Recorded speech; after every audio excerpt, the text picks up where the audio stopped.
है वो है भारत का राजनीतिक एवं प्रशासनिक विभाजन। तो सबसे पहले मैं आप लोगों को बता दूं कि भारत को प्रशासनिक दृष्टिकोण से 28 राज्यों एवं 8 केंद्र शासित प्रदेशों में बांटा गया है। यहाँ आप वो 8 केंद्र शासित प्रदेश को देख सकते हैं और यहाँ आप 28 राज्य को देख सकते हैं। इन दोनों को आपको कॉपी में नोट कर लेना है। इन दोनों की राजधानी आपके एग्जामों में पूछ ली जाती है, तो ये आपको ध्यान में रखना है। और ये भी ध्यान रखना है कि कौन कौन से राज्य हैं और कौन कौन से केंद्र शासित प्रदेश हैं। अब आप लोग सोच रहे होंगे कि 29 राज्य जो है वो पहले हुआ करता था, तो सही बात है। भारत में हमारे पास जो है पहले 29 राज्य हुआ करता था, लेकिन 31 अक्टूबर 2019 को ये जो जम्मू कश्मीर है ये पहले राज्य हुआ करता था, लेकिन 31 अक्टूबर 2019 को इसे केंद्र शासित प्रदेश जो है वो बना दिया गया। तो इसलिए अब 29 के जगह हमारे पास 28 राज्य जो है वो बचे हुए हैं, जो यहाँ मैंने लिखा हुआ है। अब आप लोग ये भी सोच रहे हैं कि पहले 29 केंद्र शासित प्रदेश हुआ करता था, तो सही बात है। तो 26 जनवरी 2020 को क्या हुआ कि दादर नगर हवेली और दमन और द्वीप जो है ये अलग अलग 2 केंद्र शासित प्रदेश थे, लेकिन इन दोनों को जो है वो एक में मिला लिया गया 26 जनवरी 2020 को। तो इसलिए अब हमारे पास 9 के जगह 8 केंद्र शासित जो हैं वो बचे हुए हैं। तो आपको मैं थोड़ा सा यहाँ पढ़ दूँ कि कौन से केंद्र शासित प्रदेश की राजधानी जो है वो कहाँ है। तो अंडमान व निकोबार द्वीप समूह की जो राजधानी वो है पोर्ट ब्लेयर।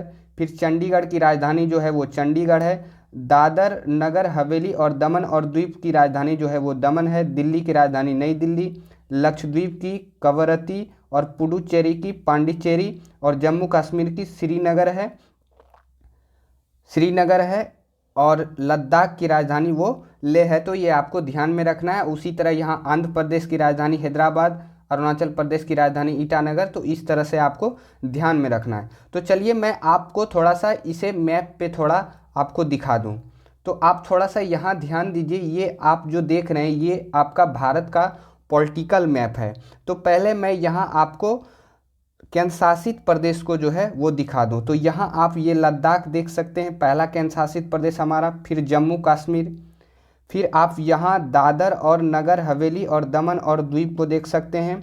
फिर आप यहाँ देखिए भारत से दूर समुद्र में जो ये आपका लक्षद्वीप है, यानी कि अरब सागर में जो स्थित ये लक्षद्वीप है, ये भी भारत का हिस्सा है और ये आपका एक केंद्र शासित प्रदेश है भारत का। फिर यहाँ भी इधर आप देख सकते हैं बंगाल की खाड़ी में ये जो आपका हिस्सा है ये आपका अंडमान और निकोबार द्वीप समूह है और ये भी भारत का हिस्सा है और ये एक क्या है, केंद्र शासित प्रदेश है। फिर आप यहाँ पुडुचेरी को देख सकते हैं और फिर आपका यहाँ नई दिल्ली और फिर चंडीगढ़, ये सारे क्या हैं, 8 केंद्र शासित प्रदेश हैं भारत के। वैसे मैं राज्य की बात करूं तो आप यहाँ हिमाचल प्रदेश, पंजाब, उत्तराखंड, राजस्थान, उत्तर प्रदेश, मध्य प्रदेश, गुजरात, इस तरह के ये सभी राज्य हैं। तो ये आपको ध्यान में रखना है और ये आप शायद जानते भी होंगे यदि आप मानचित्र को देखे होंगे, तो ये आपको ध्यान में रखना है। अब हमारा अगला पॉइंट है कि भारत में यदि क्षेत्रफल की दृष्टि से हम लोग देखें तो सबसे बड़ा राज्य जो है वो हमारा राजस्थान है और सबसे छोटा राज्य जो है क्षेत्रफल की दृष्टिकोण से वो हमारा गोवा है। तो चलिए आपको थोड़ा सा मैं मैप में दिखा दूं कि राजस्थान और गोवा कहाँ है। तो ये आप सबसे बड़ा राज्य जो है भारत का देख सकते हैं राजस्थान, और ये आप गोवा को देख सकते हैं, ये भारत का सबसे छोटा राज्य है क्षेत्रफल की दृष्टि से, यानी कि एरिया वाइज यदि देखें तो ये आपको ध्यान में रखना है कि भारत का सबसे बड़ा राज्य कौन है, तो राजस्थान, और सबसे छोटा राज्य कौन है, तो वो है हमारा गोवा।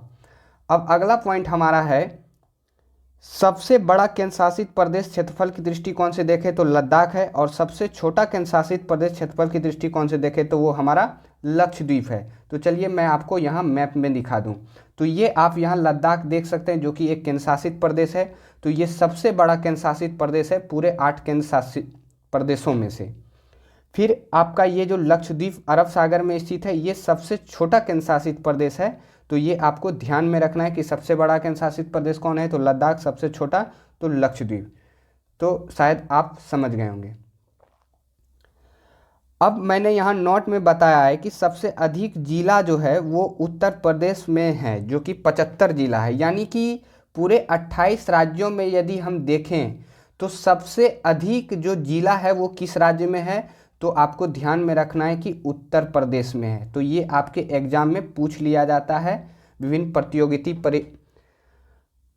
विभिन्न प्रतियोगी परीक्षाओं में ये पूछ लिया जाता है कि किस राज्य में सबसे अधिक जिले हैं। तो ये आपको ध्यान में रखना है कि उत्तर प्रदेश जो राज्य है उसमें सबसे अधिक जिले हैं, वो कितना है, तो वो 75 जिले हैं। अब अगले पेज पे हम लोग भारत के पड़ोसी देश को देखने वाले हैं।